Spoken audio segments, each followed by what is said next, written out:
100 কোটি টাকা ছাড়িয়েছে আওয়ামী লীগের দলীয় ফান্ডের জমা। মোট 21টি ব্যাংক অ্যাকাউন্টে এই টাকা জমা আছে দলটির।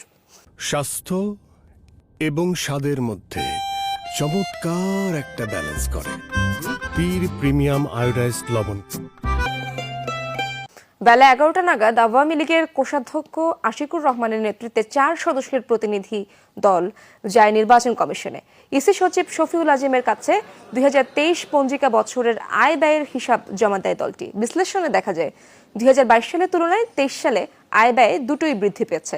2023 সালে দলটির ব্যয় হয়েছে 9,87,36,000 টাকা। একই বছর আয় হয়েছে 27,14,45,000 টাকা। বছর শেষে ব্যাংকে জমা ছিল 90,15,31,000 টাকা।